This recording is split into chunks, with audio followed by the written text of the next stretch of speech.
All right, so I'm going to share screen.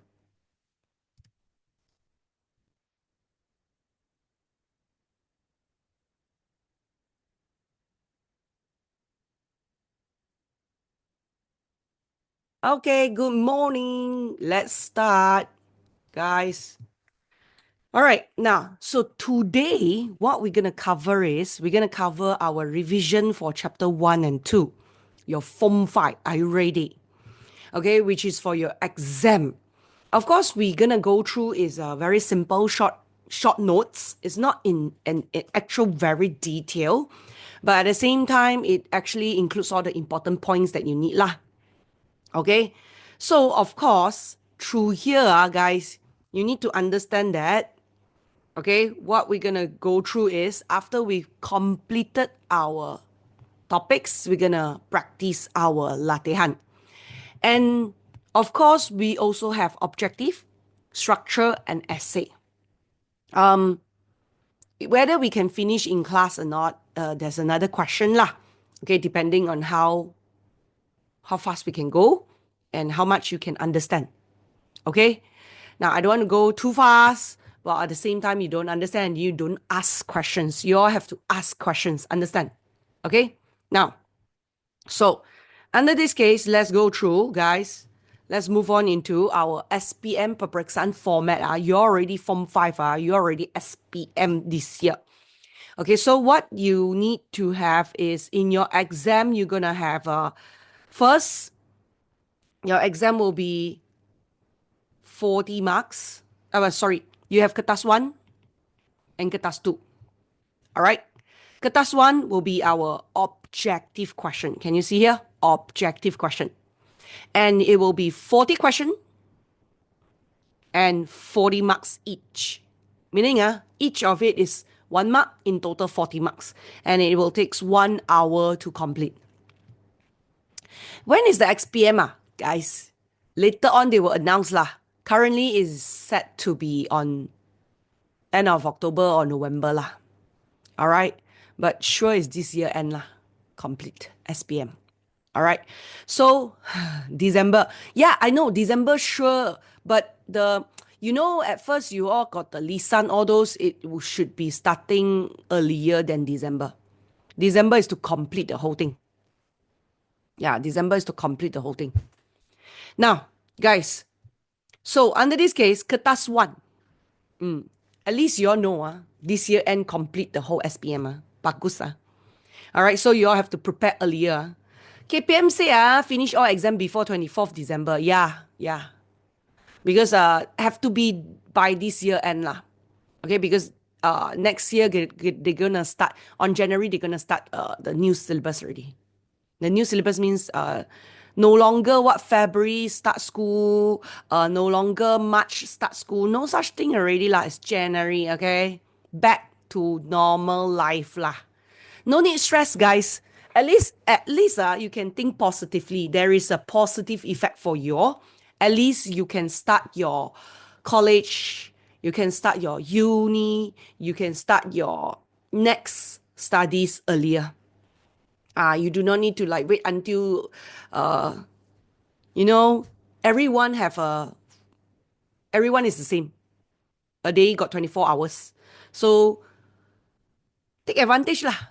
At least you get a shorten time and then you can end your every studies earlier.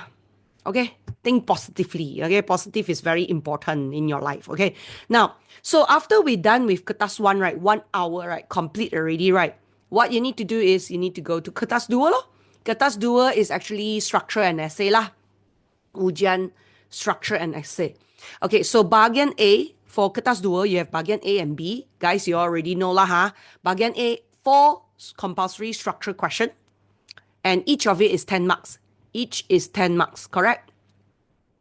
Yeah, you're already very smart lah. You already know that each of the question, for example, A and B and C, A and B and C, totaling 10 marks. For example, 2 marks, 4 marks, and 4 marks like that. Then totaling 10 marks.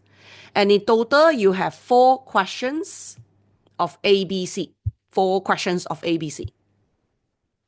Okay, now, Usually, guys, everyone, you must understand that for you, when you're doing question A and B, is always fakta soalan. Fakta soalan refers to questions that your answer gets from the notes, gets from what you learn in your daily class, gets from your book. That's called fakta soalan. C usually is K-bat. K-bat is either there are few K-bats. You got petikan K-bat. Yeah, you got petikan K-bat. And then you got the normal K-bat, your own knowledge idea. So whatever K-bat we provided you already included answer. Especially in normal class, you already know a lot from the K-bat sajak, K-bat petikan, K-bat diagram, K-bat photo, whatever lah. All right, so you all have to practice lah. The more you practice, the more idea you have. Okay? Okay. Then after that, continue into bahagian B is your essay. Essay, you have 5 questions, but you only need to choose 3. Choose 3 that are most that you can answer lah, that you are more comfortable with, that you can answer the points. All right. So, for example, also the same A, B, C, guys. Also the same. Maybe this is 4 marks, 8 marks, 8 marks, totaling up. One question is 20 marks. Okay? One question is 20 marks. Betul tak? Yeah. So, again, A and B is fakta soalan. A and B is fakta soalan. Then C will be your K-bat. Okay, can So of course, guys, under this case, you'll understand that the moment when you total up your structure and essay, it will be 100 marks.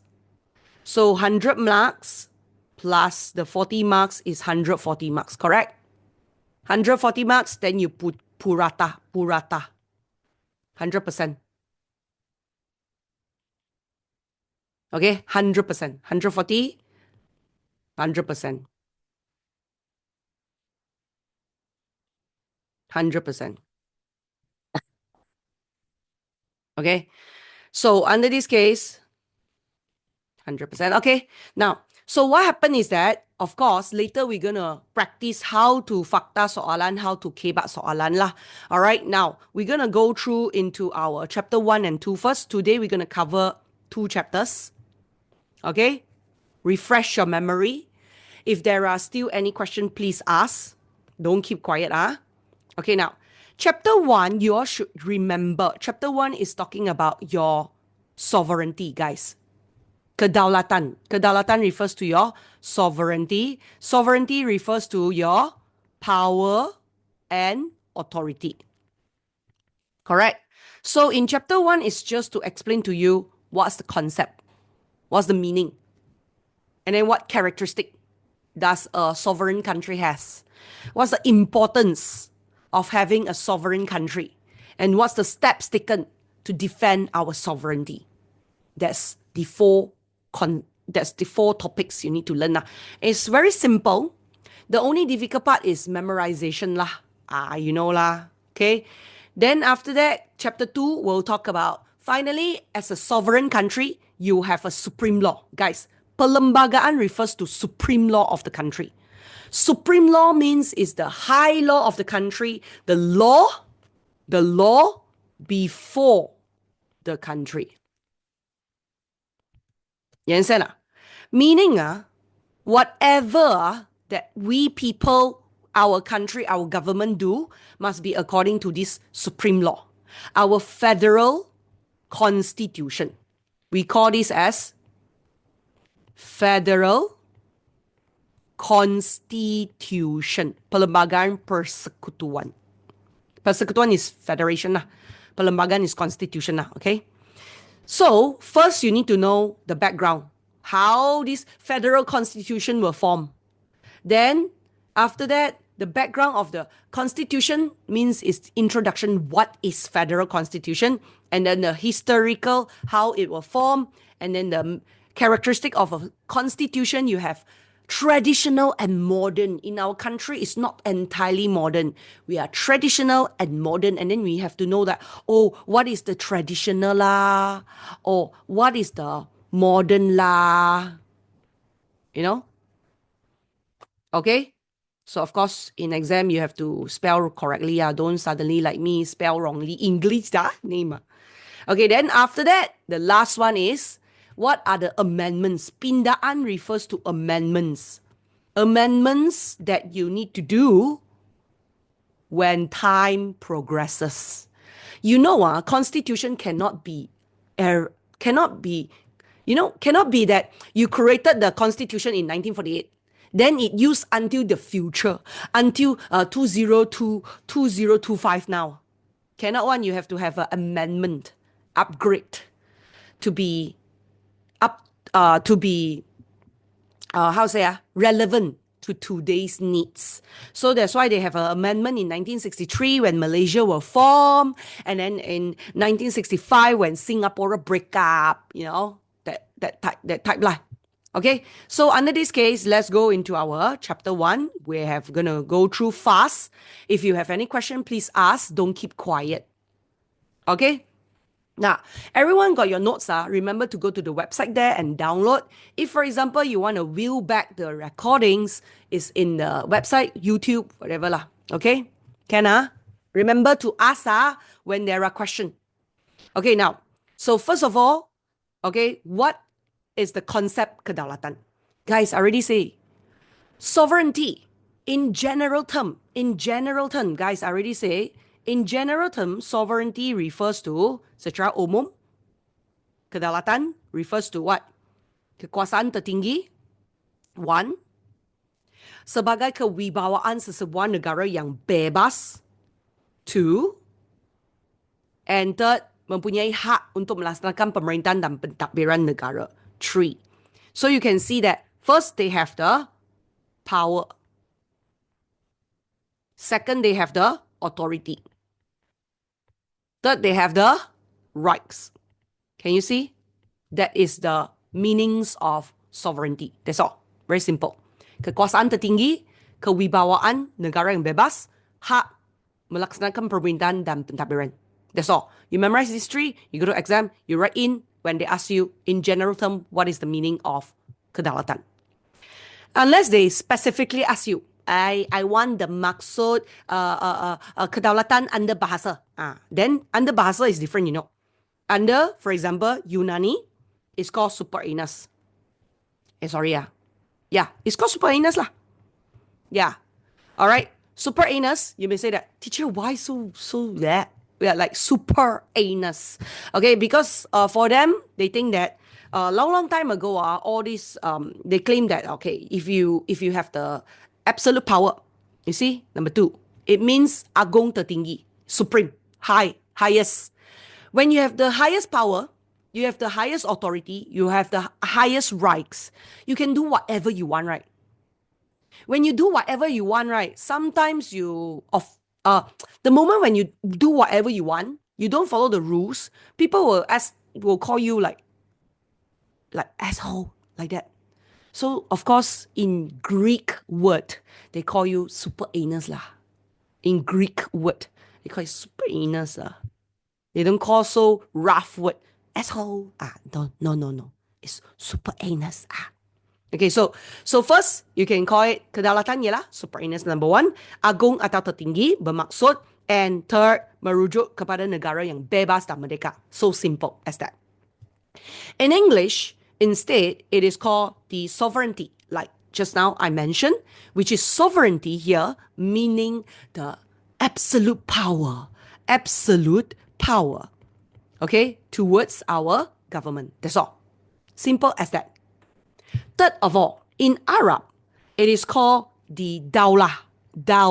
It comes from the word daulah. And then in BM is daulat. Can you see here? In BM, it's called daulat. So the difference between Arab and Melayu is a little bit slight difference only. And daulah refers to the power of the government. Bahasa Melayu refers to the power of the government also. The only difference is kekuasaan negara and kuasa pemerintahan kerajaan. You see here, one for the Arab word is for the kuasa pemerintahan kerajaan. Malay word is the kekuasaan pemerintahan negara. Okay, you can see the difference. So in exam, you write properly, write correctly. That's it. Okay, can. So how do you differentiate? Arab word shorter, so it's kuasa. Malay word longer, you got a kekuasaan like that lah. Okay. Pandangan tokoh basically is it's not important for SPM because it mostly in objective. All right, because it's too in detail. But in school exam, they may go into detail one. So no choice because now is your midterm exam. Your school come out your own questions. So what we do is we still include the tokoh-tokoh. Otherwise, in your actual final exam SPM, this one is an objective questions. It's not a very, very popular question. Mainly the popular is this one. Okay, now, so under this case, guys, according to what is kedaulatan under Aristotle, which refers to what? Kekuasaan tertinggi dalam sistem pemerintahan negara. Also refers to the government bound by the law. That's all. So in exam, you must remember that here we already provided you all the points. You just need to memorize in. Okay, for example, Ibn Khaldun also. Refresh your memory. Ibn Khaldun actually says sovereignty is the power and is the strength and the power. It's the strength and the power. Accordingly, okay, from the strength and the power, do you remember that it is according to our togetherness spirit as a nation? Okay? Togetherness spirit, kekitaan is together. Spirit as a nation. That's it. And then at the same time, it is also followed by what? Followed by the religious spirit, the strength that causes the nation willing to sacrifice to achieve their goals, which are the same lah. So you see here, got how many points here, guys? You follow? 1, 2, 3, and 4. 4 points. You understand? Okay, now. Then the next one, Jean Bodin. Jean Bodin says that it is the supreme power of the country. It is permanent, kekal, permanent in nature. And then also mempunyai what? Kuasa tidak terbatas. What is tidak terbatas? No limits. No limits. So their power have no limits to make what? To make the law, to interpret the law, and to execute the law. To make the law, to interpret the law, and to execute the law. That's it. Tidak terbatas means no limit. Okay? Simple as that. Now next. If I'm going too fast, let me know. But it's just a revision, so you all should be able to follow up. If there are any questions, please ask. Okay, Tungkap Derman instead is what? Kedaulatan were built according to what? According to freedom and justice principle, where they always fight for what? Fight for the well-being and the welfare of the citizen. All right, so under this case, guys, the last one is Tun Dr. Mohammed Saleh Abbas. He is a mantan means ex-chief judge, where at that time, he said that sovereignty refers to the basis of an independent country. Okay, which they have the freedom in international level with the rights and power to arrange any management within the country, without interference of others. Telunjuk Asing refers to interference of others. Okay? Okay, now. So, here you have the 2 points. Boleh ah? So, through here, guys, all right, let's continue on. Okay, now, after you know what is the meaning of sovereignty, sovereignty in summary is supreme power, authority, and rights. That's it. And what you need to know is the most important one you must memorize is this part. But since now is midterm, there's a possibility your teacher may also test you this part. How many points you need to memorize? You know structure. Structure minimum marks is 2 marks. Maximum marks is 4 marks. So if you look here, you memorize each of it 2 marks. 2, 2, 2. Understand? So 2, 2, 2. If can, you just memorize 2 of each.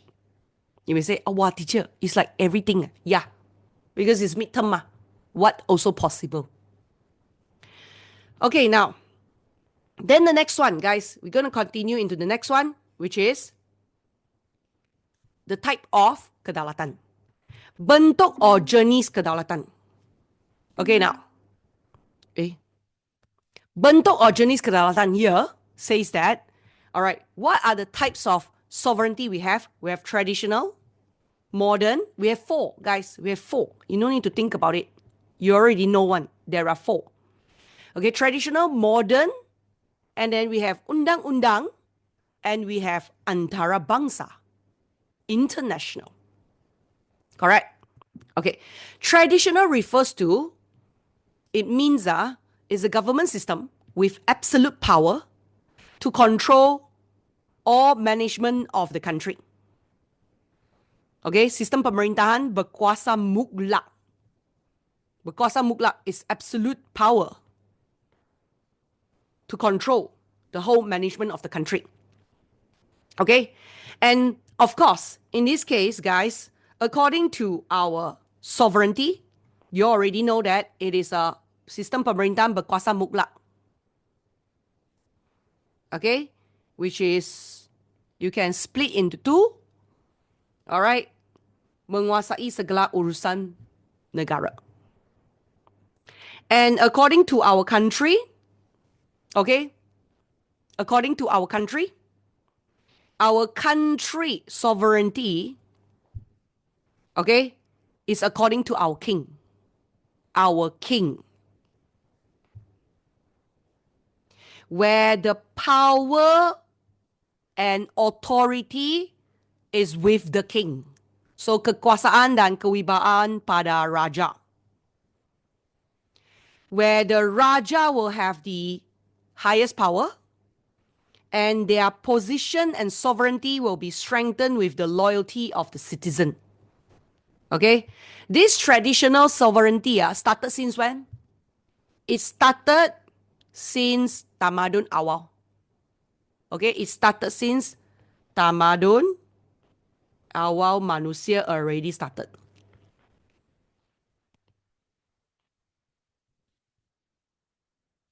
Understand?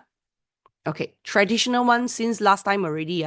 According to the king, Kesultanan Melayu Melaka already have the absolute power, authority, sovereignty. Then the modern, modern, when does it exist? Okay, the modern one exists when there is the idea of the country, negara, and bangsa. Remember country and nation? From your Form 4. Negara bangsa. Kemunculan negara bangsa. Okay? Or no need to remember the Revolusi Keagungan, Revolusi Perancis. Remember? Yeah. Through this revolution, okay, they want to form an independent country. Okay? So under this case, teacher, will the question only request for one jenis? It can come out in essay, this type of question. You know, Journeys Kedaulatan, it can come out in essay. Okay, which part will come out in essay is when there is a lot of information. There's a lot of information. Like, according to Journeys Kedaulatan, you already got 4 fakta. 4 fakta, then if you add in another 4 huraian, you got 8 marks already. But of course, in essay they won't ask you only 1 journeys, they will ask you 2 journeys. 2 journeys become 2 fakta. Plus, each of it, huraian to make up the 8 marks. Or maybe in structure, then they will ask 1 journeys, 2 marks. Or maybe 3 journeys. Or maybe 2 journeys, 2 marks like this. 2 marks. Or maybe 2 journeys, 4 marks. It can be structure 2 marks or essay 4 marks. So you all take note, you know. Yeah, Journeys Kedaulatan can be until that point. Yeah, you're welcome. So for example, the concept Kedaulatan, it will be structural 2 marks, 2 marks, 2 marks. But the journeys can be until 4 marks. Yeah, minimum requirement for each is 4. All right. That's why you can see that it's a lot. Even only 1 Kedaulatan modern already a lot. Okay, now, then the second one is, other than that, all right, according to our Kedaulatan modern, it also refers to the people's rights and the government sovereignty. Okay, dikaitkan hak rakyat dan kerajaan berperlembagaan. At the same time, also relates to our nationalism is according to our same nation, same language to form a country and nation. When it comes to our country, guys, our country nation were formed because of independence and later on because of Malaysia.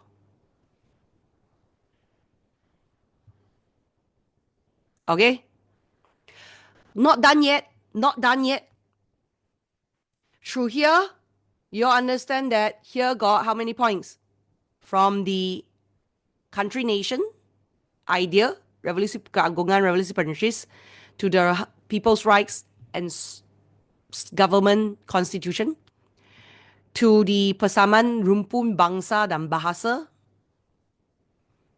to the negara kita is under Persekutuan Tanah Melayu, seterusnya Persekutuan Malaysia. Okay, guys, you understand? So for this page 4, you mean page 4, you are kacak the page. Kacak. Okay. Kacak. All right. Any question? Guys, please ask. Noah, Dana. Okay, you're welcome. Okay, then we move on into Kedaulatan Undang-Undang, guys. Kedaulatan Undang-Undang refers to the law sovereignty.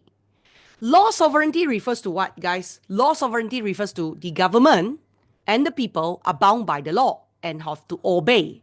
Like this, number 1. The purpose is to ensure justice within the life of the society and to ensure peace, stability, and prosperity. Then apart from that, when it comes to our country, the judiciary body must be free and authoritative. Free and authoritative. Okay, they have the authority to decide, to determine whether it is correct or wrong. Why? To protect and execute the sovereignty of the law. And of course, if you mention that whether we Malaysia, whether we respect the sovereignty of the law, we respect. It is under our principle, Rukun Negara yang keempat. Yeah, you remember, right? Kepercayaan kepada Tuhan, kesetiaan kepada raja dan negara, keluhuran perlembagaan, kedaulatan undang-undang. The 4th law. Okay. Now, the last one. So you see, as a sovereign country, you will have what? You will have a traditional over the king in charge. Second, modern over the people and the government. and the third, by the law, and last, international. So is that considered as huraian or contoh? You mean this one? This one, guys, do you know that if you do more questions you realize that, okay, for those who have, you got my normal class revision pack, right? You do that one. Do that one first. All according to the sequence. You know why? Because in you may ask me, teacher, so is this a contoh? Is this part here a contoh, prinsip keempat? It's actually, you can call it as a contoh. You can also call it as not a contoh, as a huraian. You know why? Because can you see that if, for example, kedaulatan traditional, they got the maksud and they got the negara kita. So in exam, they may just ask, jelaskan jenis kedaulatan di negara kita. If they ask di negara kita, it become huraian 1, huraian 2, huraian 3, huraian 4. Can you see it?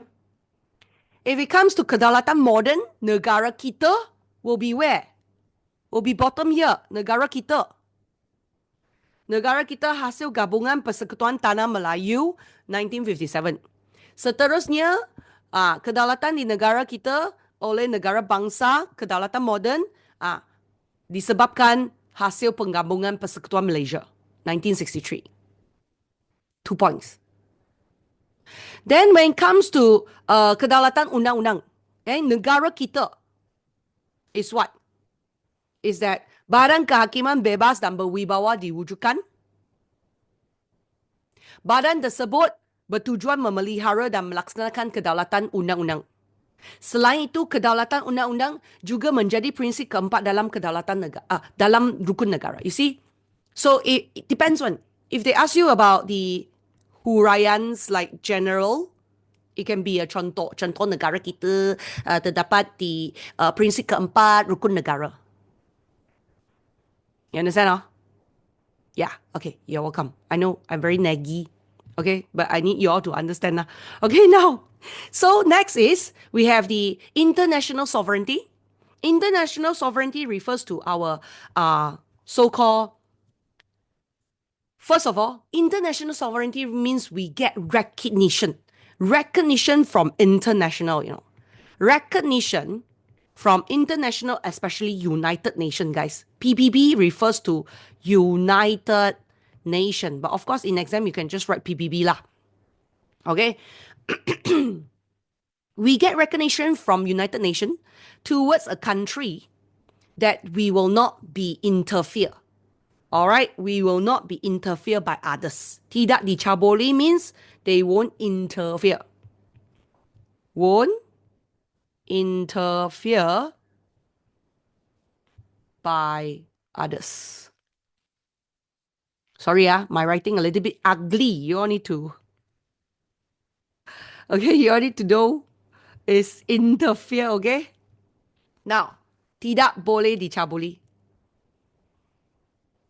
Okay, so under this case, therefore, then number 2 is, alright, through this international sovereignty, we have a Deklarasi Hubungan Persapatan PBB 1970. This declaration is to confirm our principle of what? Of the same sovereignty for all international law. Alright? For all international law. And therefore, through here, what happened next is that you can actually say that they have this deklarasi. It's already 1 point. Then you can huraikan further another point. If you don't write this deklarasi, you cannot write this. Mengesahkan prinsip persamaan kedaulatan undang-undang antarabangsa. Is according to this. And therefore, alright, what happened next is that number 4 is, you see, negara kita. Our country as a member in United Nations prove to the world that we get recognition, guys. We get recognition that our country is a free, independent, and sovereign country. Yeah, this is 1 point. Okay? So it's depending on whether they say, is it our country? Yeah, like that. Lor.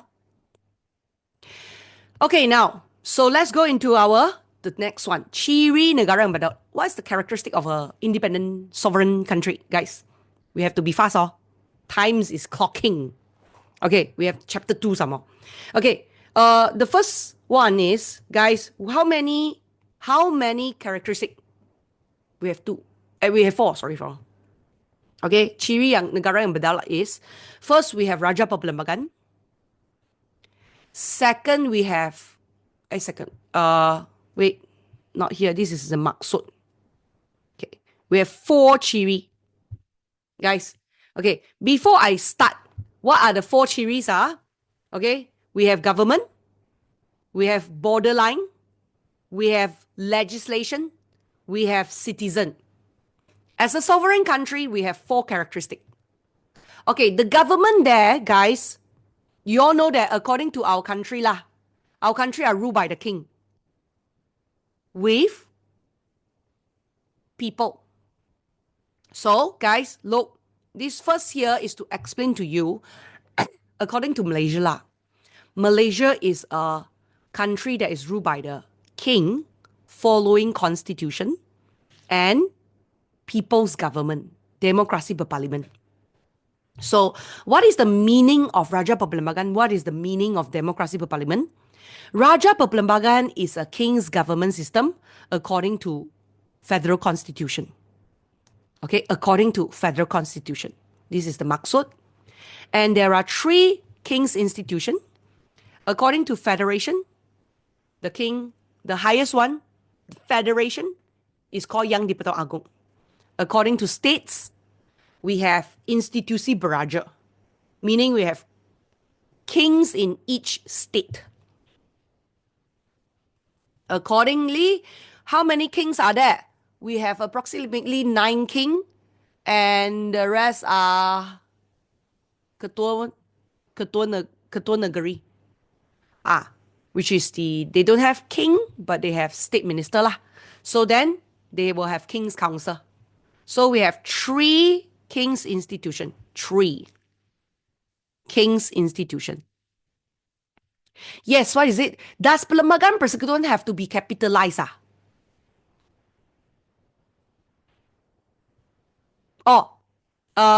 Perlembagaan doesn't need to be capitalized if you don't want. Persekutuan, if you didn't capitalize, they won't deduct your mark. No worry. Okay? Of course, proper spelling is capitalized. But because sejarah is not Bahasa Melayu exam, so if you did not capitalize, you will still get the marks when your spelling is correct. Understand? They don't catch the what tata bahasa lah. They don't catch the words what the upper case or lower case no. Not in sejarah. Okay? Unless you say that, teacher, then Agong can I write A-G-O-N-G? Of course, in SPM, you can. But in school, they may not allow. They may say, this Agong very obvious wrong leh. Yeah. Okay, now. So then the next one, guys, all right. Democracy berparlimen refers to what? Democracy berparlimen refers, so one is Raja Perbelambangan. You're welcome. One is democracy berparlimen. Democracy berparlimen refers to people's government. It's a democracy that were done through representative from the election process. You see, one's democracy, one is system Raja Perbelambangan. Okay, now, how many characteristics are there in a sovereign country? There are 4, guys. First, we have a government. Guys, you know lah. In exam, if they ask you, nyatakan, terangkan, you have pemerintahan, you have sempadan, you have perundangan and rakyat. So the pemerintahan one is, as a sovereign government, it is managed organizedly. Okay? And therefore, under this case, guys, according to our pemerintahan, first of all, what is the purpose of having a organized government system is so as to protect political stability, peace, defense, and economy. All right. If you can, you split out lor. Split out the. You do not need to write all. What I mean is you do not need to write all. For example, in exam you write bertujuan untuk menjaga kestabilan politik dan keamanan already earns you 1 mark in structural or essay. Unless in objective lah, then you know what? I can't say anything else. Okay, Ken? Boleh ah? Now, then other than that, Malaysia as a federal country practice sistem raja perbelambangan and demokrasi berparlimen, and therefore the chief of the country is our Yang di-Pertuan Agong, and the chief of the government is our prime minister, assisted by ministry.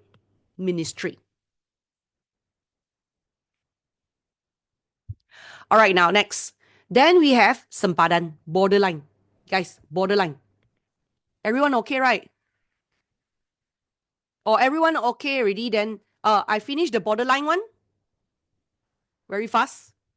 Okay, then I want to go through questions. Not enough time, you know. Okay, now. So under this case, all right, we have borderline.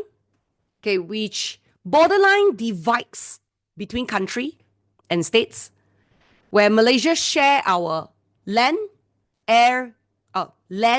sea and air with the neighbors, such as contoh, Singapore, Thailand, Indonesia. You can just give any 2 example. And therefore, all right, the borderline of Malaysia is approved by the international society such as United Nations. Purpose is to make it easy to manage our government, administration, defense, and our economy. All right. You can split it out. Split it out as the next point. Split it out as the next point. Government administration is the same thing. So no need to split. Then pertahanan, defense is another thing. And economy development. All right. Now, then the next one, guys, in exam, they may ask you what is the purpose of determining the borderline. They just give you 2 marks. Then you can give 1 and 2. That's why I say split out. Understand? Question may ask you what is the purpose of determining the borderline. To make it easy to manage the government administration, 1 point. For defense purposes, 2 points. For economy development, 3 points, like that. Understand now? I can split into contoh 1, contoh 2, contoh 3 lah. Example. Okay, now, then the next one, all right, we have legislation. As a sovereign country, we have legislation as the basic rule of the country. As the basic rule of the country. To protect our well-being, to ensure justice, and to protect our citizen. Understand? And therefore, according to the basic legislation system of our country, guys, it is according to our federal constitution, where parliament's responsible to create and determine the legislation system. Guys, again, you must take note, when they say Malaysia is different category. If they only want Malaysia. If they only want Malaysia. All right. You can see, right? If they only want Malaysia, you can actually give exact Malaysia. All right, now, then we move on into, we are done with page 6. Okay, we go to page 7. Can? Boleh? Okay, now. Next, then we go to page 7. Okay, of course, here, what happened is that, according to our ciri-ciri, we have rakyat. The last one is rakyat. Rakyat is citizen of a country that are bound by law, executed by the government, And the citizen of our country have various race, religion, and tradition. You see, negara kita again. Okay? We are united through one language, one culture, and of course, one rukun negara and one national identity. If you divide it out, guys, it's actually one bahasa, one budaya, one rukun negara, and one identity national yang sama. You have total 1, 2, 3, 4 characteristic that can use to unite us. Understand? Yeah, so you can split it out into, this is 1. Disatukan melalui satu bahasa, 1. Then 2, then 3, then 4 lah. Example lah. Okay? Now, so under this case, what's the importance of having a sovereign country? You must go through yourself lah. Okay, we're going to practice a little bit of soalan because our aim, like, we have 2 hours ma. So it's like 1 hour for chapter 1, 1 hour for chapter 2. We'll practice like that lah.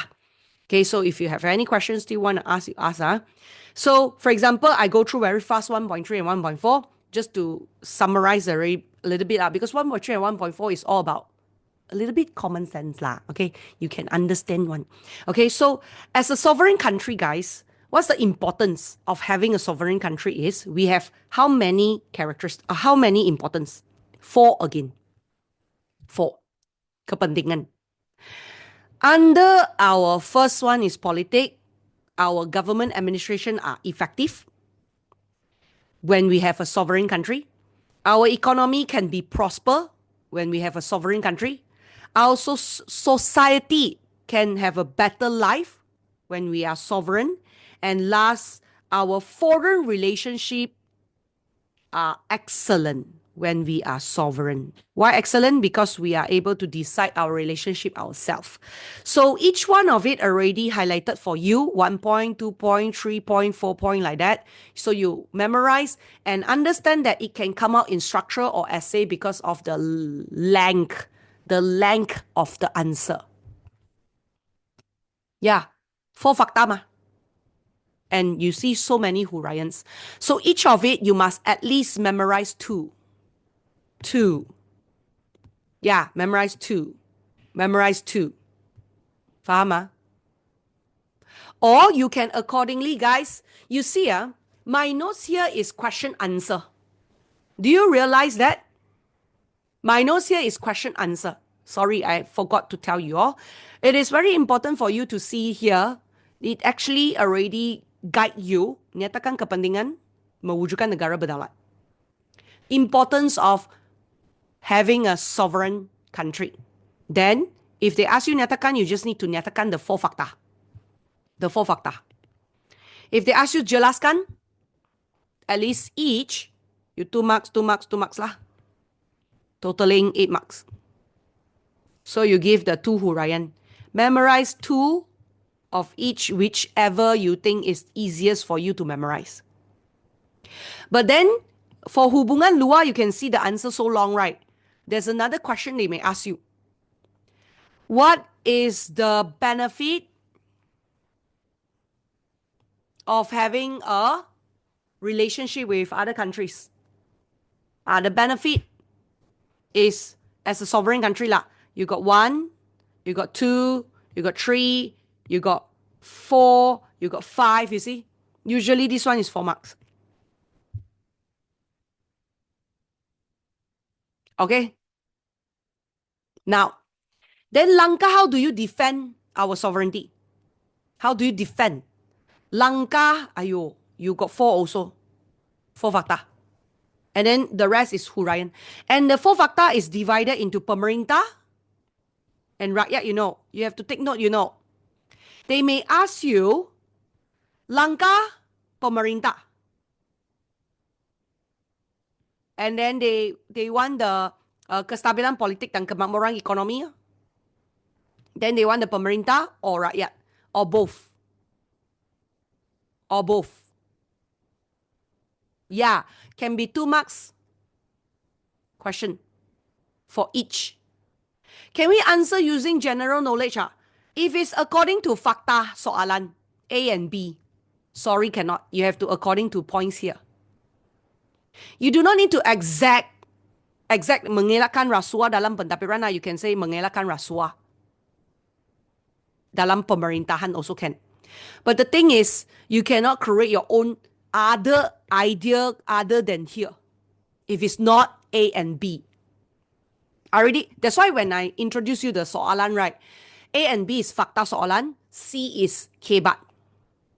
If it's coming out in kebat, the C one, then you can have your own knowledge, general answer. Otherwise, no. It is according to the points here. You're like, oh my God, yeah. It looks like kebat, right? But yeah, that's the point. That's the difficult part lah. All right, where they will ask you how to mengekalkan as a sovereign country, you can mengekalkan perpaduan. What do the pemerintah or rakyat do? Each one of it minimum you must memorize 2 lah. Memupuk perpaduan, patriotism, pemerintah and rakyat. And then mengukuhkan pertahanan negara, pemerintah and rakyat. Yeah. So guys, especially you need to know what is the meaning of patriotism loh. Patriotism, they may just ask you, what is the meaning of patriotism? One question, you know. Apakah itu semangat patriotism? You need to know is perasaan cinta yang mendalam terhadap negara, semangat sanggup mempertahankan sejarah bahasa, warisan budaya, whatever lah. 2 example can already. Okay, or you can even say it is a nadi kepada kebebasan, kestabilan, kemajuan negara. Okay, it is the core. Nadi is the core, the heart, the beat. Okay, the core lah, the main lah. All right, so of course at the same time it is important because it can melahirkan pemimpin dan rakyat yang taat setia, sanggup berkorban demi negara. Okay, so you have to go through all. All right, now very fast we need to go through our soalan. Now, guys, first of all, you have the soalan. Wait, hold on. Split screen. Guys, objective how you answer. Objective is very detailed. It's a very detailed questions, which is they go in depth, even into your additional information, all those you know, it will go into very in depth. So you all need to be careful all right, when you all do practice. Okay, so for objective wise, for this question answer notes here, it cannot entirely help you in your objective, but for your structure and essay is more than enough. It's more than enough. All right, so for objective, you need to practice more. For example, in your Google Classroom, I already posted for our normal class, the Google Classroom, I posted the quiz, objective quiz. So you practice all, then you are good to go lah. And then plus here, you see, got another set of objective you need to learn. Okay, first, remember the best way is to catch the keyword when you do objective question. Sovereignty in English. Ayo, easy lah. English, sovereignty, kuasa penuh. Tadang, settle. Easy, right? Then, tafsiran kedaulatan, which one is correct? Okay, so we have Aristotle, we have the Ibn Khaldun, we have the Jin Bodin, and then we have the Tunku Abdul Rahman. So which one? Number 2. Yes, obviously is correct. Aristotle. Terikat dengan undang-undang. You will be able to remember as long as you memorize it. At least 2. But of course, objective is very in-depth. Okay? When you memorize the 2, it may come out here. So objective part, the difficult part is it goes in very depth. In depth. Okay, then the next one. Okay, unsur penting, guys. Unsur penting berkaitan kedaulatan tradisional. Yes, very good. I traditional war. Hello, traditional way. The king Traditional is the king, right? Why you suddenly go to C1? Mengapa? Traditional is pemerintah. Can you see here? Traditional is kedaulatan raja-raja Melayu, kekuasaan kewibawaan raja. Pemerintah mempunyai kuasa tertinggi. Diperkukuh oleh tas dia. Oh, yes, you terbaca modern. Traditional. That's why I say objective, you have to catch the keyword.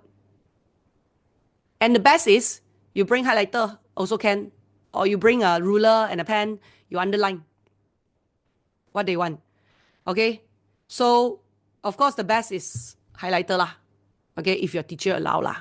Some teacher don't allow. Okay? For jenis kedaulatan antarabangsa, what's the importance? So you go to the jenis kedaulatan. Very simple. Jenis kedaulatan antarabangsa is, remember I told you already, here. We are recognized. Yeah, we are recognized as a independent sovereign country. Recognition. Remember here? I told you that we get recognition. Yeah. So then the next one, guys, we're going to go through very fast. Apakah ciri negara berdaulat? Ciri negara berdaulat. Ayo, you know lah. We have 4. We have pemerintahan, we have pemerintahan, we have perundangan, we have sempadan, we have rakyat. Correct? So, C. Betul tak? Yeah, you have to do fast. Jawatan seseorang. You don't go slow. You finish, understand every topics already, then you go fast. Ketua Utama Negara. You should know negara is our agung. Negara, not kerajaan. Kerajaan one is yang Perdana Menteri. You see, right? Yeah. So 7. So manfaat.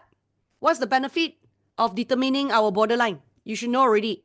As a borderline, we are able to what? Get to manage our government. We are able to strengthen our defense.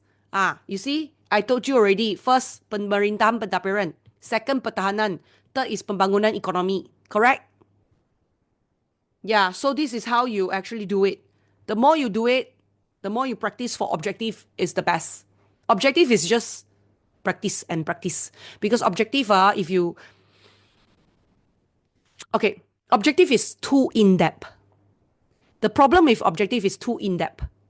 If you tell me that, teacher, can I study the whole book in detail, the whole textbook, only I do objective? I don't advise that. Because in your structural essay exam, they do not need to go in so in-depth. And it may affect your answering in your structural essay. Because your brain too jumble up too much information. And then you stress and then it affects your emotion lah. So that's why our question and answer here, only the specific main one. And if it's in-depth, for example, objective, you want to do it, you have to practice already. Not study the whole book first, only you do objective. No. Understand? Study the Q&A, then you do the objective can. Then while doing the objective, and then you refer the points, then okay. Alright? Now, bagaimanakah sistem perundangan negara kita digubah? How do our sistem perundangan negara kita digubah? Hello, remember that our perundangan is actually digubah oleh parlimen. Parlimen menggubah undang-undang. Yeah. So, where's our parliament? Where's our parliament? Mana itu parlimen? Beda. Other than parlimen bertanggungjawab menggubah asas sistem perundangan negara berpandukan Perlembagaan Persekutuan. So, is mengikut perlembagaan. If don't have the parliament, then you go back up here, negara kita also, you have a berpandukan Perlembagaan Persekutuan. So, mengikut perlembagaan, same. So you see, sometimes they may trick you. Trick not only you, trick also me. You see? So you have to go in depth understanding what does it need. Boleh tak? Teacher, wait. Yes, wait. Which part? What do you need to ask? Please ask. Guys, otherwise we're going to skip and then we go to structural question already. An essay. I just want to show you how to do it. Then we need to go to chapter 2. Any question? Yes?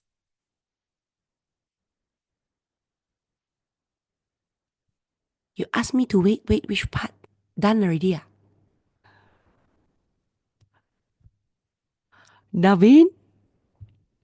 Okay, okay. Guys, you got any other question, ah? Sorry, like so fast, and then after that, I don't know whether you're okay or not, ah? Okay, now, let me know, if you need anything else. All right, now, so you complete everything, answer will be provided into your so-called your TDC website there lah. Okay, so you get it from there. Okay, you get it from there. Okay, now, so what I need to do is, now I need to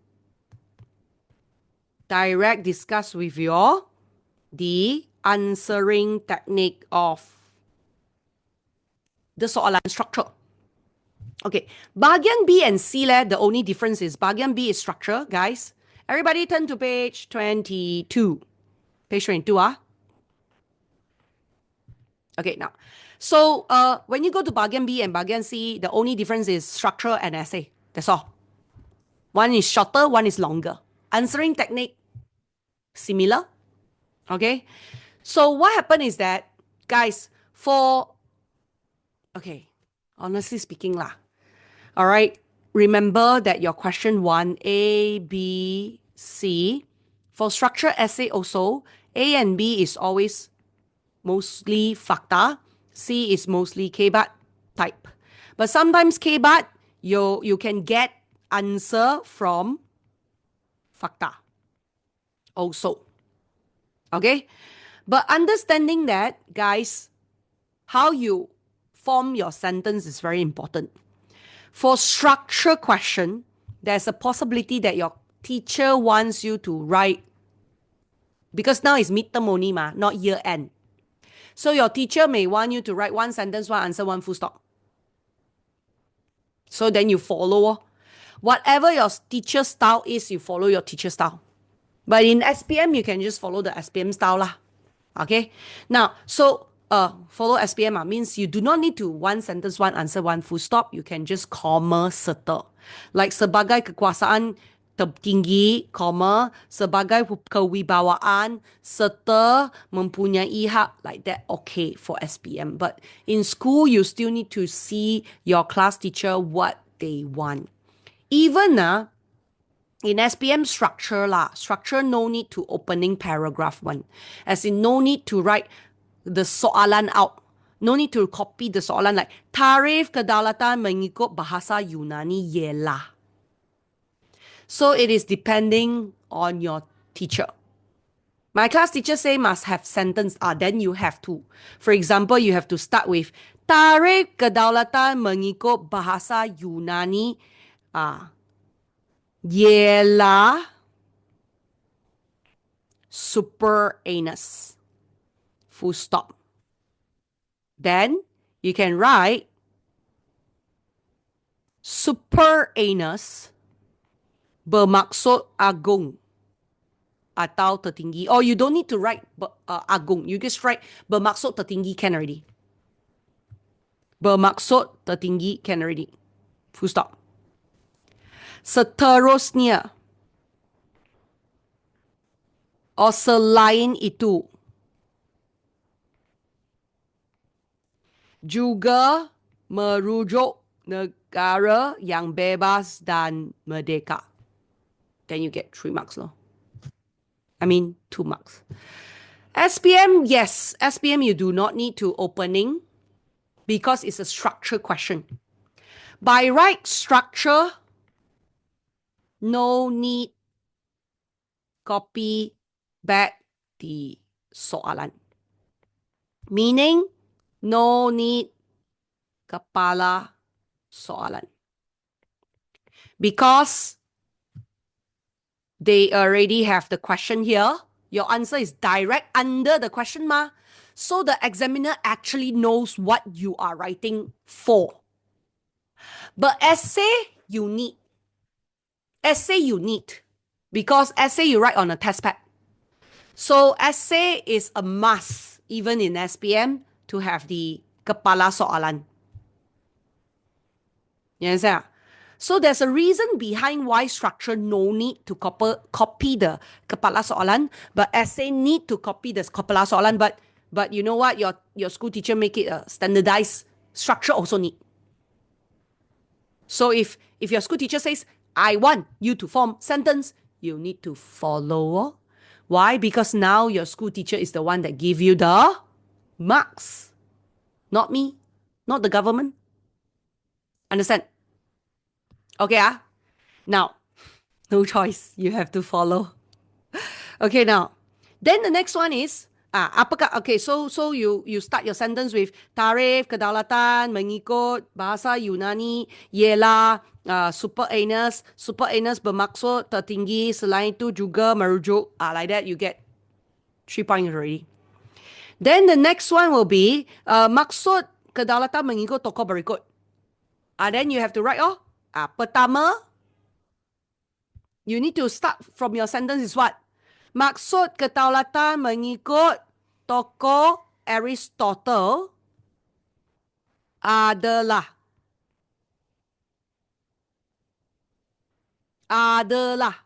you see? Adalah kuasa tertinggi dalam sistem pemerintahan. Selain itu, merujuk kerajaan yang terikat oleh undang-undang. Full stop. Okay? Then, tokoh kedua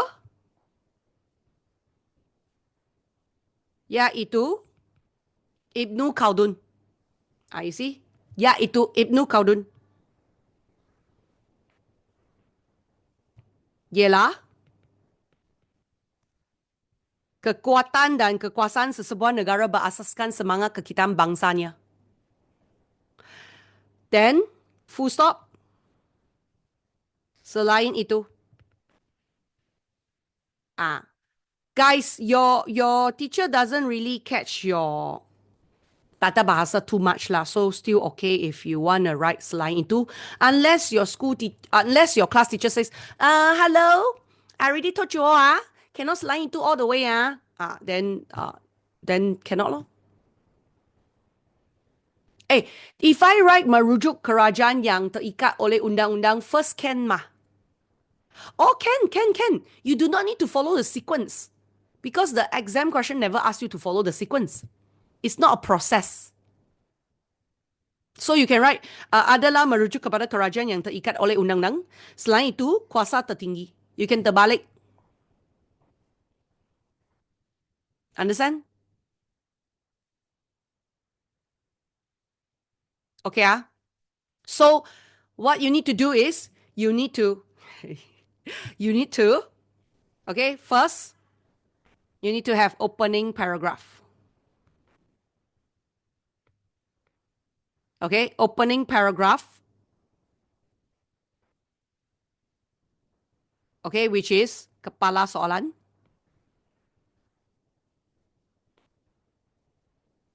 Okay. If your teacher says structure need, essay is a must. Essay is a must. But this one depends on your school. Depends. If need, then you need lor. If not need, then no need lor. Depends on teacher. Okay. Then whether the second one is one answer, one sentence, one mark, one full stop, plus penanda wacana. Which is selain itu, tambahan pula, which is example selain itu, di samping itu, or pertama, kedua, ketiga, all those, right? So what happen is for structured essay leh, usually your teacher prefers lah. Prefers. Okay? Prefers. Your teacher prefers. But sometimes they may follow the government standard. Government standard, which is what? Comma done. Comma done. Settle also can. So, for example, answer 1, answer 2, answer 3, answer 4. Also can. But most teacher prefer this, means that they may not give you marks here. They may not give you marks here. So you all know one. You all know your teacher style one. Which one? If your teacher say, I never mind lah, comma done also, I give you marks, then you use back this one. If your teacher say, no, I want one sentence, one answer, one full stop, one penanda wacana, only I give you one answer, then you have to write. Cannot comma all the way. That one is even SPM don't encourage. Okay? Yeah, cannot comma all the way. That one is the worst. Okay?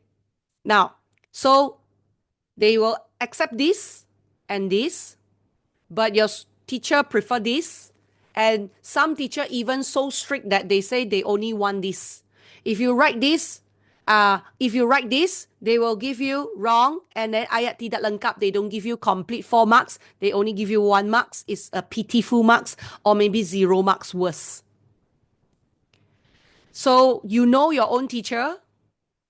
If your teacher says this, then you follow this. Just write more, a little bit sentence only. That's all. Boleh? Okay, ah. All right, done? Okay, now the next one. Are you all done? Next one will be K-Bat. Boleh ah, can ah? Naveen? You say wait. So I have to ask you first. Can ah? Okay, good. The rest of you okay ah? Any question, please ask ah. Okay, K-Bat, very simple also. K-Bat is another point which is you need to know that according to K-Bat lah. All right. Answer already provided. You see your book there, you see your paper there, you already got your answer. Again, you have to opening paragraph law. If your teacher says need for structure, essay is a must. So for example, you say that kesedaran tentang konsep kedaulatan negara kita dipupuk dalam kalangan rakyat Malaysia sejak di bangku sekolah. Sejak di bangku sekolah bertujuan. Because they are asking you mengapa mah, why. So it's the reason no. Bertujuan bagi menjadikan semangat kedaulatan sebati dalam kalangan rakyat. Sebati. Got this sentence sebati Sorry. My tata bahasa, my BM. Oh my God. You sebati. Amat. Sesuai atau mesra. Okay lah. Got. Okay. If you don't want to write this type of sentence lah, wow, so deep okay, you can write bagi menjadikan semangat kedaulatan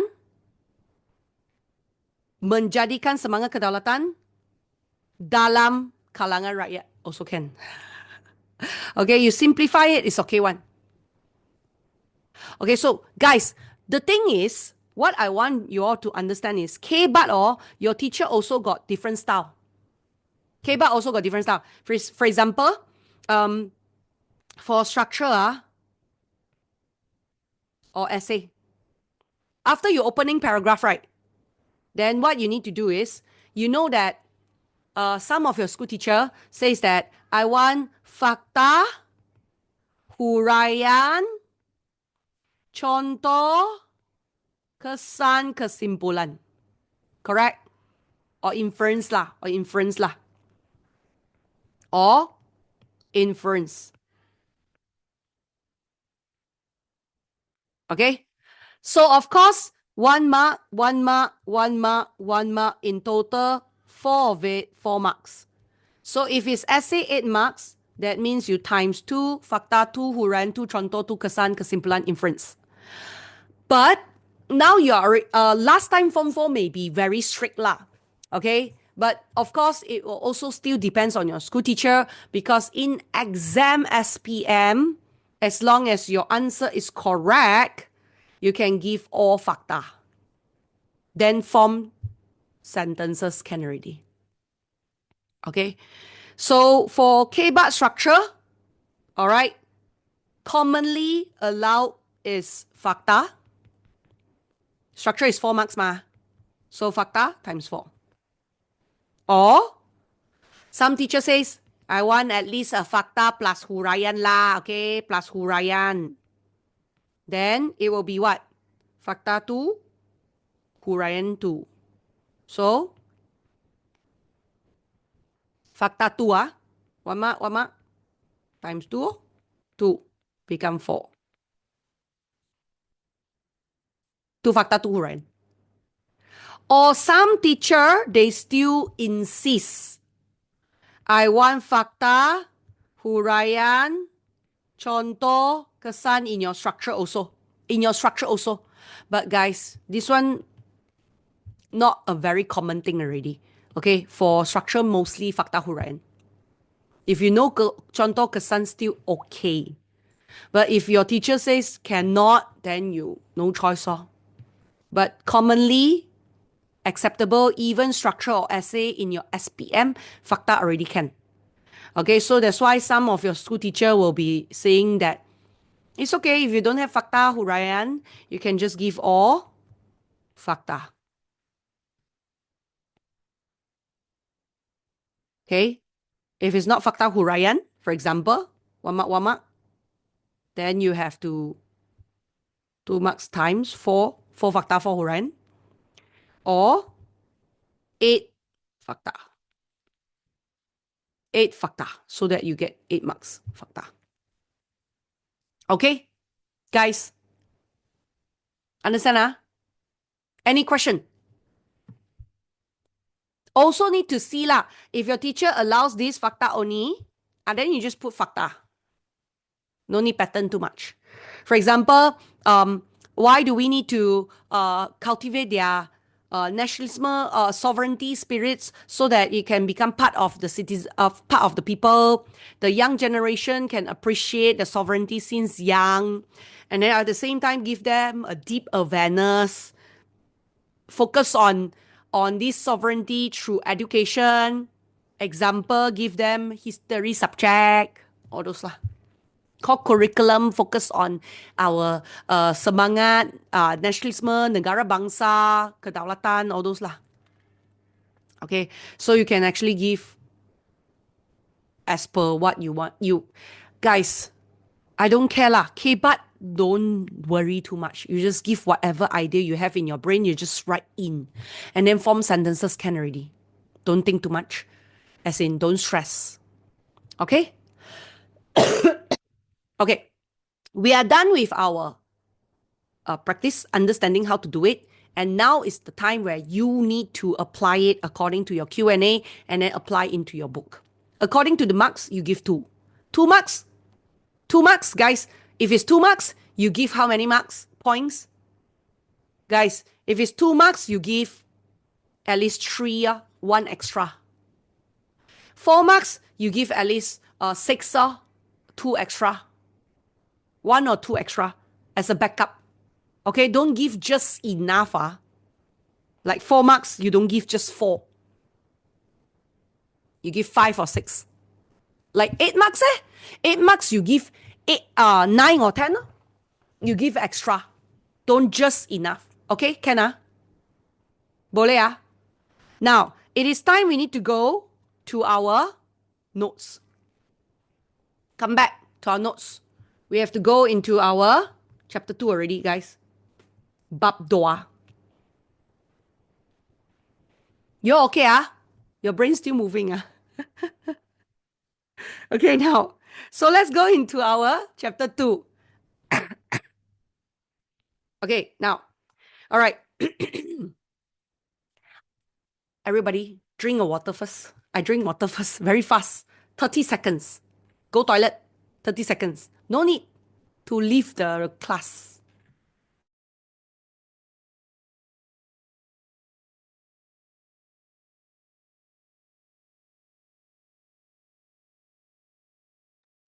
Let's continue. 30 seconds already arrived. I just drink water only. Do you have the answer sheet? Yes, the answer sheet will be actually provided in and then uploaded into the website. The admin will upload it, I think, within this tonight lah. Or maybe now already they uploaded it lah. They already have the answer. So they will upload it within today or tomorrow latest, I think. Okay. Okay, you're welcome. So guys, look. According to chapter 2, guys, let's go through. Chapter 2 is talking about our federal constitution. What is federal constitution, guys? You all should already know. Federal constitution is a written law document, which is the core regarding to the core of the government. It is also the high law of the country. Okay? And therefore, according to the background, okay, constitution. Guys, Pelembagan is constitution. It's actually our supreme law as the core of our government. And therefore, before British, the law is according to the king. The king is the law is the king. All right, correct? Before British, the law is the king. In British time, the king still is a sovereign leader, but the law is according to British lah. The law is according to British lah. Correct? Then when independent time, our country constitution become an important aspect of our nation. Because according to the constitution, it is based on our Raja Berpelembagan and Democracy Berparlimen. It is half modern, half traditional. Okay? Now, the most important part is they will ask you, guys, the most important part is, all right, so if they ask you latar belakang, then you give. If they ask you apakah Pelembagan Persekutuan, then you give the maksud. Okay, now important part is what is the basis of forming our constitution, the basis, the basic. 2 marks, usually. 1 is based on Undang-Undang Negeri Melayu. 2nd is based on Prinsip Undang-Undang English. All right. Now, if they ask you explain further, guys, explain further. What is Undang-Undang Melayu? Negeri Melayu. What is Undang-Undang Negeri Melayu? Then you need to say that, oh yes, according to the Undang-Undang Negeri Melayu, before British, it is based according to our Raja as the pemerintah. Rakyat must give their loyalty. And third, the law and the government system are determined by the king. And fourth, the law were created since zaman Kesultanan Melayu Melaka, such as Hukum Khana Melaka, Undang-Undang Laut Melaka, and therefore it influenced the other Malay states' written law, such as Hukum Kanun Pahang, Undang-Undang Kedah, Undang-Undang Johor, Undang-Undang 99 Perak. So you have total 6 points. But of course, the main point will be the first 4 lah. First 3, the highlighted one, the most important one. Okay? Can? All right, now, but if, for example, they ask you, Okay? The moment when British came in, why do our Malay state law gone through changes? All right? Okay. Because according to before British came in, our constitution, guys, our constitution is based on the law and the tradition of Malay as a guideline, as a control for the king and the pembesar in the government structure. So they go through changes is because, guys, your only answer is changes were made according to the development of the society until the Western law came in. All right. So your key point, this is mainly for objective. You need to know why are they changes? It's because of this one. Perkembangan masyarakat. Understand? Due to society development. So even though our Malay states have the traditional law where the king determine all the law, but there are still changes because of the society development. And the changes actually were made from time to time until Western law came in. Then Western law came in already. Then Western law came in already, guys. All right. So under this case, guys, Western law is Undang-Undang English. Okay? Undang-Undang English in Negeri Negeri Selat. So first of all, Undang-Undang English were introduced by British in Negeri Negeri Selat, called the Charter of Justice. So you can see that, okay, first, Undang-Undang English diperkenalkan di Negeri Negeri Selat, dikenali Charter of Justice, and it is from the England law. They will select the proper law for Negeri Negeri Selat to be used. Purpose is to protect the citizen from oppression and injustice. Example, guys. Guys, okay, now, the most important thing is, if you want to write a proper sentence lah, Undang-Undang English diperkenalkan oleh British is already in the question. So if the question and the answer is the same, no marks. So usually the first sentence is 2 marks, but if the question and the answer is the same, it becomes one sentence is 1 mark. So like that.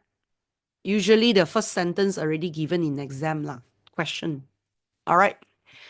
So then other than that, we have Charter of Justice 1. If you give out the contoh lah, this is 5, 6, 7, 8, 9, 10. Or if you say that, wow, teacher, meaning this one alone got 1 mark If you remember the year lor. If you don't remember the year, then don't think about 1 mark. The year. You see, it's underlined. The year. So if you don't remember the year, how? You treat this whole sentence as 1. If you don't remember the year, this whole sentence is 1 mark. So 5, 6, 7. Meaning you just need to write Charter of Justice 1 mewujudkan mahkamah di Pulau Pinang. Charter of Justice 2 menyatukan mahkamah di Singapura, Melaka dan Penang. Charter of Justice 3 mewujudkan mahkamah Singapura dan Melaka serta di Penang. So you see, you understand now? You don't write the year, it is not a proper sentence. It will not amount to 1 mark. You can simplify it and then become 1 mark 1. Okay? Faham guys? Boleh Yeah. So for example, sometimes like this you can split into 2 marks. But if you simplify it and become 1 mark lah. All right. Now, instead, if it's Sarawak and Sabah, ayo. Sarawak basically is the Sarawak Application of Law Ordinance 1948, 1949. Then Sabah is the Sabah Application of Law Ordinance 1951, which is they use the common law of England. This one is also your answer if they ask you about the law in our country. If they ask you about the law in our country. If they say, guys, like the question here, they say negeri negeri slat, then this is the answer. If they say di negara kita, if they say overall negara kita, if they say negara kita, means what? All is answer. All is answer. Meaning you're from here all the way to here. Meaning this is 11 11 12 13 like this. Okay? If lah. Faham Okay, good. Now then the next one will be, accordingly guys, do you still remember that I mentioned that according to our Undang-Undang Negeri Melayu, Kesultanan Melayu Melaka influenced the rest of the Malay state to have a written law? So what are the name of the law that we have in Malay one, the traditional law one? So according to our Undang-Undang Bertulis sebelum British is we have Hukum Kanun Melaka, Undang-Undang Laut Melaka, Hukum Kanun Pahang, Undang-Undang Kedah, Undang-Undang Johor, Undang-Undang 99 Perak. Unless they say this is the Kesultanan Melayu Melaka and this is the dipengaruhi one.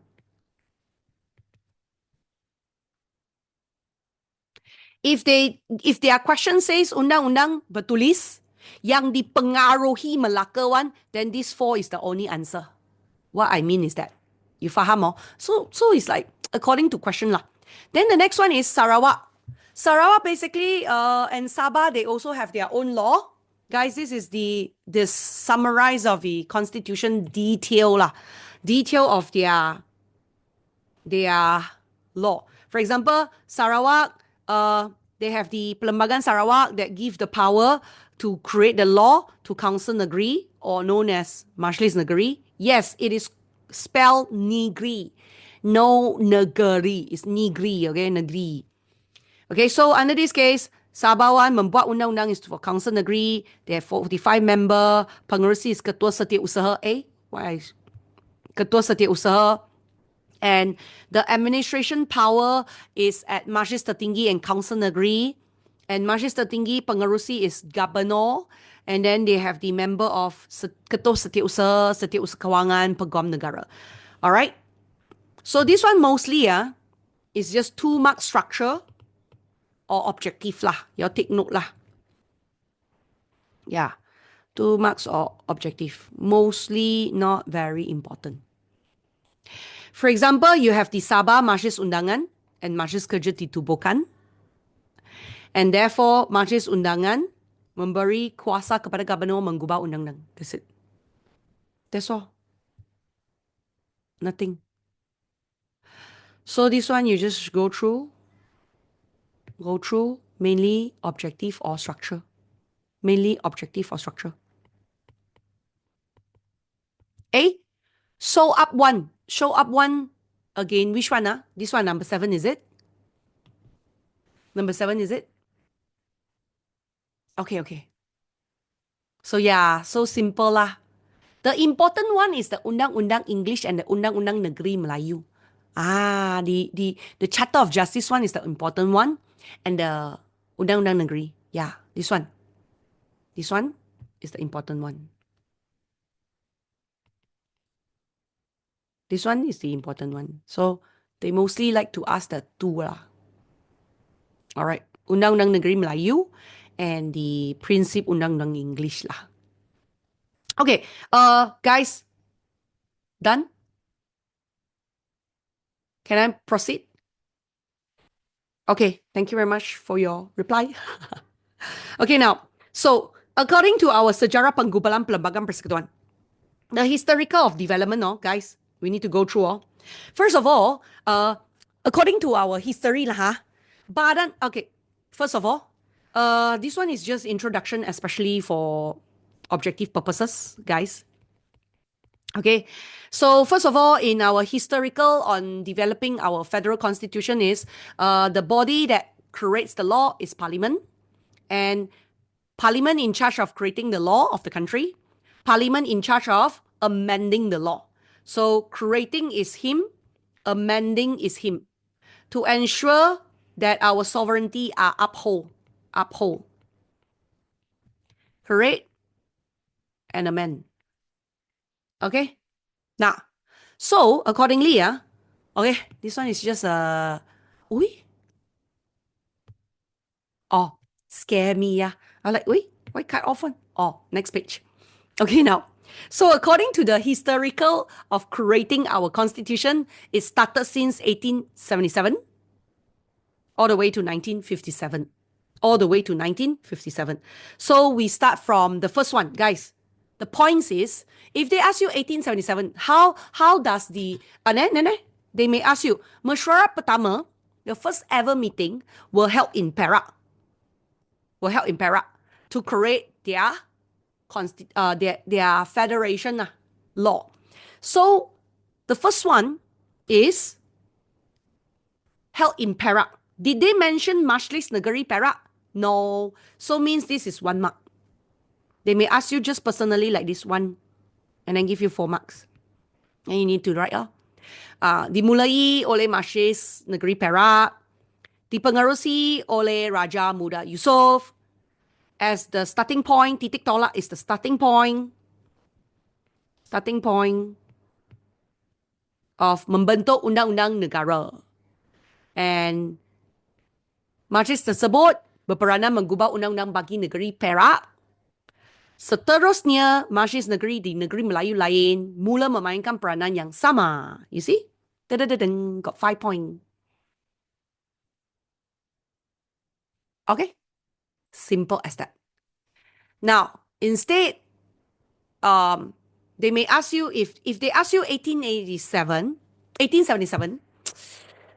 they will ask you all the way until 1948 only lah. They won't like all the way until 1957 like this one. Because 1957 can be a question itself. 1957 can be a question itself. This whole thing can be 1957 one question. Okay, wait, I'll complete the 1946 first. Okay, in 1946, they may ask you very simple, short, 2 marks question, all those structure one. Why leh?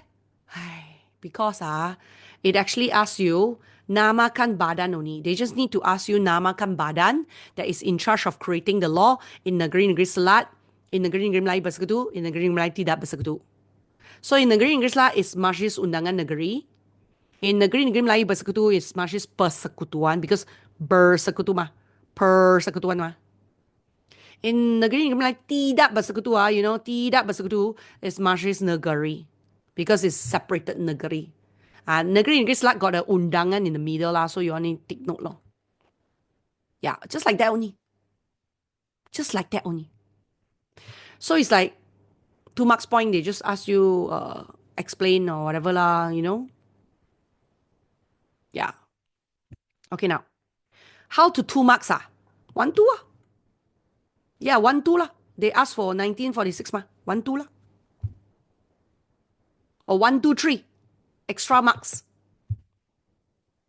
As a backup. Okay, 1948, basically they say, Perjanjian Persekutuan, then finally, after Perak created the law, then when British came in, got negeri-negeri Selat, negeri Melayu Bersekutu, negeri Melayu Tidak Bersekutu, create the law. Then in 1948 is another one. They may personally ask you one question. Alright? Which is, example, we have Perjanjian Persekutuan Tanah Melayu 1948. You see, Perjanjian Persekutuan Tanah Melayu. So according to the Perjanjian Persekutuan Tanah Melayu 1948, they represent the starting point of creating a federation in 1948, which consists of Negeri Melayu, Melaka, and Penang. And their content includes pentadbiran, kuasa raja. Guys, they may personally ask you, nyatakan the content. They may personally ask you, senaraikan aspek terkandung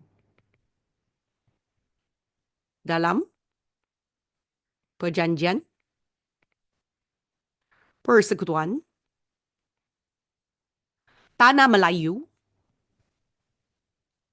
1948. Then it is 1 mark, 2 mark, 3 mark, 4 mark. Like that lah. Alright, it's either in objective or structure lah. 2 marks. Simple as that. Yeah. Then 1957 1957, right? It will be in 1957. When they ask you Pelembagaan Persekutuan 1957, you have a lot of points, you know. How many points you have? First, Suruhanjaya Pelembagaan Persekutuan Tanah Melayu disesuaikan dengan model Westminster diambil dari Britain. Suruhanjaya Pelembagaan Persekutuan Tanah Melayu disesuaikan dengan model Westminster diambil dari Britain. Berkuat kuasa pada selepas 31st August sebagai asas perlembagaan negara kita. And then you can continue writing terma rujukan dalam Perjanjian Persekutuan 1957 refers to terma rujukan. Consists of kerajaan persekutuan yang kukuh, menjamin kedudukan istimewa orang Melayu, Parlimen mengandungi 2 dewan, Dewan Rakyat, Dewan Negara, and warga negara yang sama. Guys, can you see that it's actually one whole question? 8 marks. Yeah, one whole question, 8 marks. Or they may just come up with terma rujukan and give you 4 marks. Either the whole question together or just one. Boleh or just another one, 2 marks. Or just this one, 2 marks. Faham? So that's all. All right. Any question until here, guys?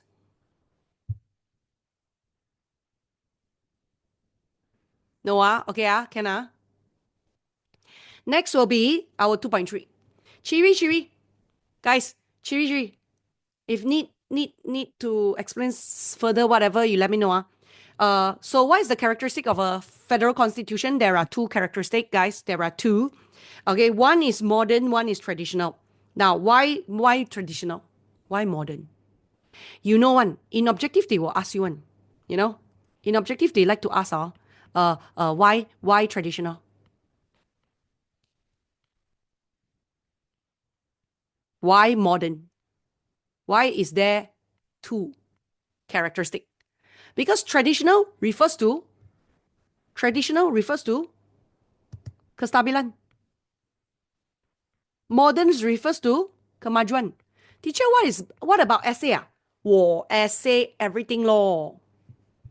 As in, they may ask you directly, sejarah penggubalan Pelembagaan Persekutuan from 1877 to 1948. Then you write until 8 marks. Which is here, maybe 3 points, here 3 points, here 3 points, like that. Or they may ask you, jelaskan sejarah penggubalan. You see here, sejarah penggubalan. Okay, from the 1948 to 1957, 8 marks. Then you put here, maybe 4, and then here 4, like that. Yeah, because the points here a lot, it can be essay. It can also be structure, point by point, or objective. Same goes to this one, guys. This one can directly ask you to explain the whole Chiri modern and Chiri traditional. They may ask you Chiri traditional 8 marks, Chiri modern 8 marks, example. Or they may ask you Chiri traditional modern and then give you 8 marks, which is traditional 4, modern 4. Or they may Chiri traditional in detail. So actually is as long as you remember the points according to structural 2 marks, minimum, maximum 4 marks. Essay, you just memorize more a bit. That's it. Understand now? Okay. Okay now. So then, therefore, under this case, pelembagaan persekutuan, you know what? All the question answer here, the question answer here is all for your structure and essay purpose. It's all for your structure essay purpose.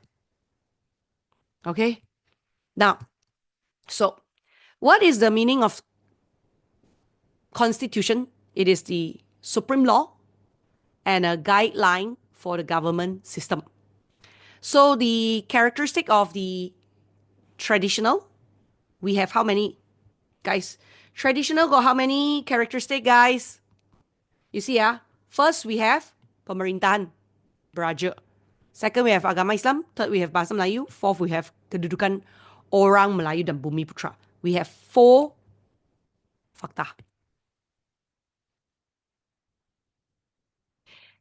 You look at the pemerintahan beraja, so long, right? Yeah, they may come out in 4 marks. Ciri Kesultanan Pemerintahan Beraja. Or 6 marks. Also can. So you take note lor. For example, Pemerintahan Beraja atau Kesultanan. Sultan sebagai pemerintah berdaulat. 1 point.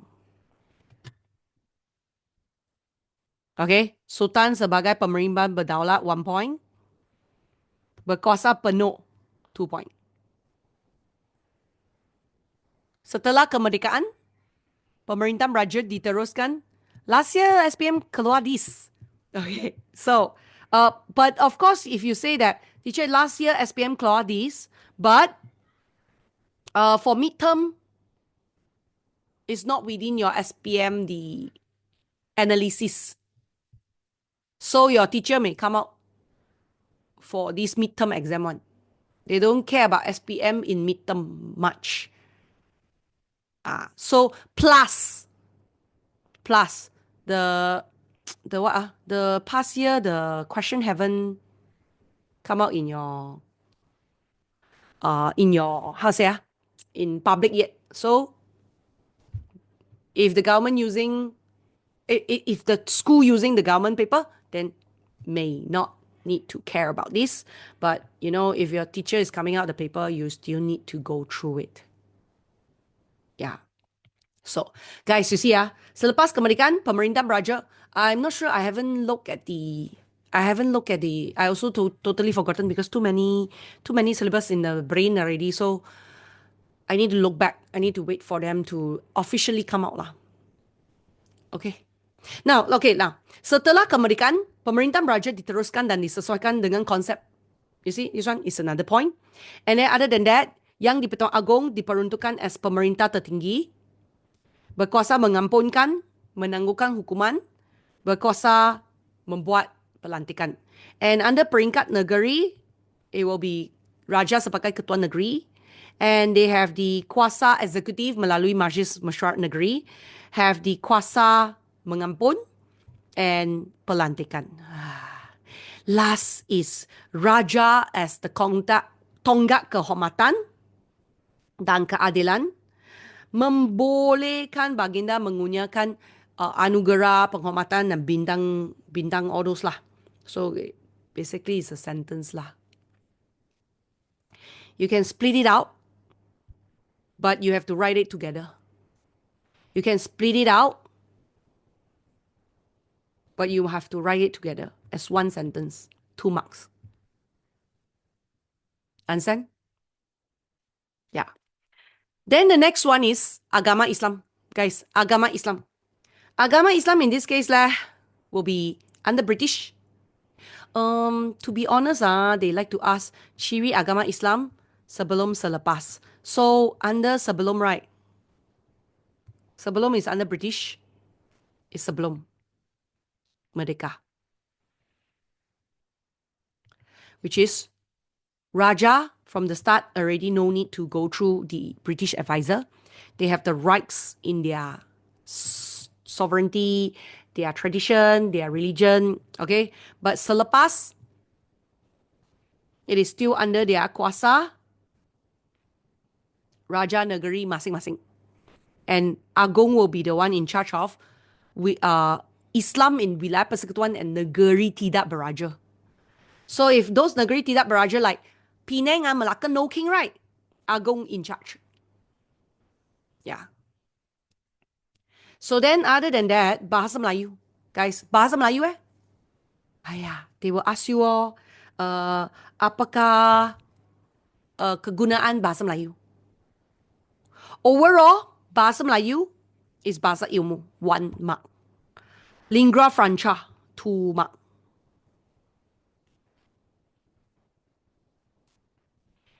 Three mark, bahasa kebangsaan. 4 mark, bahasa rasmi negara. Understand? Take note, there are 4 points. Kedudukan orang Melayu and Bumi Putra is sebelum merdeka, it is under Raja and Ketua Peribumi. Selepas merdeka is under Agong. So you have these 1 point.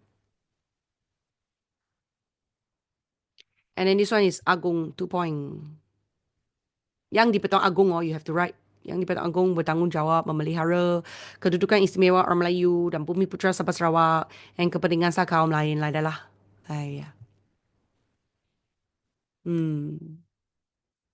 This one not really, unless they ask you overall. Unless they ask you terangkan ciri traditional and then they give you 8 marks, then they may ask you ciri traditional, then you got fakta 1, fakta 2, fakta 3, fakta 4, 4 fakta, and each of it you give 1 huraian or 2 huraian, like that. And 8 marks. Okay, then the next one is modern. Modern, that one is essay lor. Modern basically is, here they mention that nyatakan or jelaskan. If it's nyatakan is just state 3 fakta. Jelaskan will be 8 marks, example, 3 fakta and each 2 huraian, 2 huraian, 2 huraian, example. Or they may just ask 1 kerajaan persekutuan and kewarganegaraan, 4 marks, example. Okay, so guys, look. First of all, kerajaan persekutuan melalui Perlembagaan Persekutuan mewujudkan satu sistem kerajaan persekutuan. Okay, so melalui Perlembagaan Persekutuan mewujudkan satu sistem persekutuan. Laporan Suruhanjaya Perlembagaan Persekutuan Tanah Melayu, they menyarankan, you can split it out. Menyarankan means they claim that federal government and state government have to have the power. And finally, when Malaysia were formed, Sabah Sarawak were given few rights and power. Okay, then kewarganegaraan is another fakta, which is, it is introduced, kewarganegaraan persekutuan diperkenakan pada 1948 melalui Perjanjian Persekutuan Tanah Melayu, 1 point. Before that, there is no one same citizenship. Citizens are categorized as Rakyat Raja, Rakyat British, lahir di Melaka Penang. And then kemerdekaan Malaysia is considered same for all. Like that, the point. Sistem demokrasi berparlimen very simple only. Very fast, very fast. The Perlembagaan Persekutuan, okay, allocated system democracy in Malaysia. So we have a democracy according to Perlembagaan Persekutuan. And this, the basis of our democracy is a pilihan raya umum. And pilihan raya bertujuan memberi kebebasan kepada rakyat memilih wakil. At the same time, number 4 is menubuhkan kerajaan. Suruhanjaya pilihan raya is to ensure pilihan raya adil. And then badan bertanggungjawab sepatutnya untuk menjalankan pilihan raya is what? Badan yang bertanggungjawab is the first one. Pilihan raya persekutuan. And pilihan raya negeri. Can, guys? Can ah? Like this. Okay, now, if you say that, teacher, so Suruhanjaya pilihan raya also the one that menjalankan pilihan raya, yes. So this one, if you split out lah, you can, this one is 6, this one is 7, this one is 8. Sorry. Like that. Okay. Now, last. Okay, the amendments, guys. The amendments. Last one. Amendments. Amendments leh, first one is only objective lah. All these are, guys, if you look at a one point, right, it's just objective. For example, the first one, they say that asas pembentukan perlembagaan 1963 is the Perlembagaan Persekutuan Tanah Melayu 1957. The tujuan pindaan is to adapt the requirement of a new state into our constitution without changing the original status of the state. So it's actually 1 and 2, like that. And therefore, what are the pindaan we have? So for example, if they ask you what are the pindaan we have 3. We have 3 pindaan. Pindaan, we have 3 perkara, guys. 3 fakta. So for 1963 is 3 fakta. 1965 is Singapore breakup lah. So fakta 1, fakta 2, and fakta 3. Okay? So guys, look. According you have to understand how many marks are given. For our structural mahkamah atasan is, we have High Court. High Court, if they ask you in 1963. If they ask you in 1963, is that 1963 is here. When Malaysia were formed, Mahkamah Atasan iaitu Mahkamah Persekutuan diwujudkan. Terdapat 3 buah Mahkamah Atasan iaitu Persekutuan Tanah Melayu, Sarawak, Sabah, Singapura. And therefore, Mahkamah Persekutuan is used to mendengar persoalan perlembagaan. Selain itu, mendengar pertikaian kerajaan persekutuan dan kerajaan negeri. Like that. You understand, Unless they ask you, they never mention 1963. They ask you, terangkan struktur Mahkamah Atasan. Terangkan. Then, if they ask you terangkan only, they never mention the year. Exactly, they have to be 1963. You can even top up these 2. Struktur Mahkamah Atasan ditetapkan mengikut model. And then after that, continue on, dibagikan kepada Mahkamah Atasan dan Mahkamah Rayuan. Then after that, this one is 4, then this one is 5, then it's a 6 and 7 lah, like that lah. If personally they say have to be in 1963, then you accurately put the bottom answer. If you are afraid, you want to write everything down you like. Of course, write more, no harm. Okay?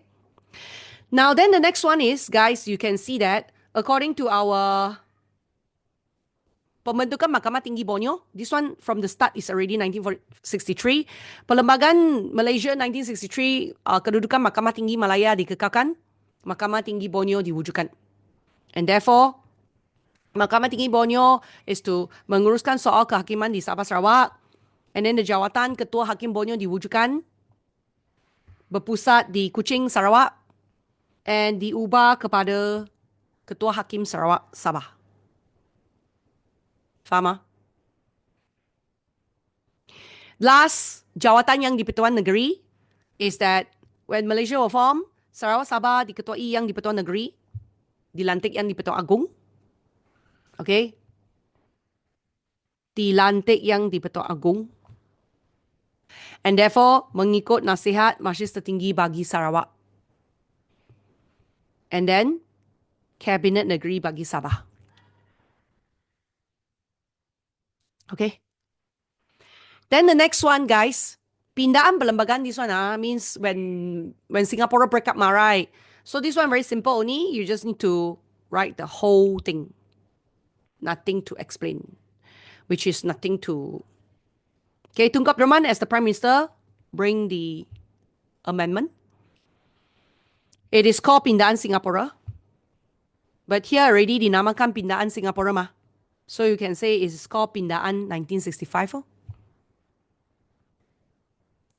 At the same time, you can also say Parliament approve and all things regarding to Singapore will be abolished.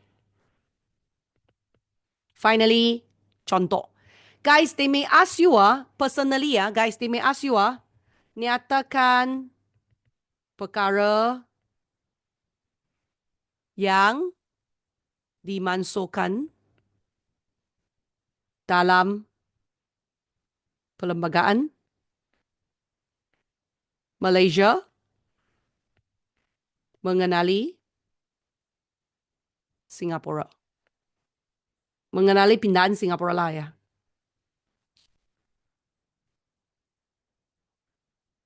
Then you will have 1, 2, 3, and 4. 4 points. Cabinets is ministry department. All the minister sit down together. That's the cabinets. Ken? Any question until here?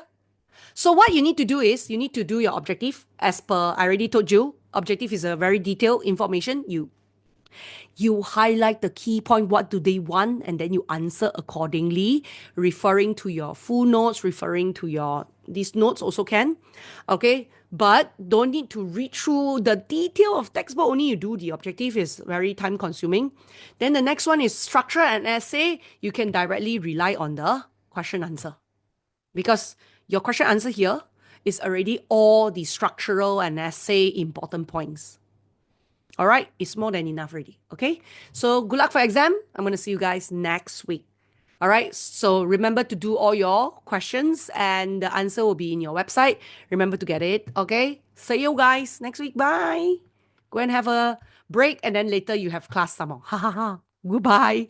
Bye lah, Melissa. Bye. Jala. Bye. Madhusiri. Bye. Bye, Kain. Bye, Heli.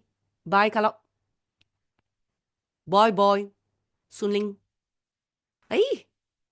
Bye, Amy.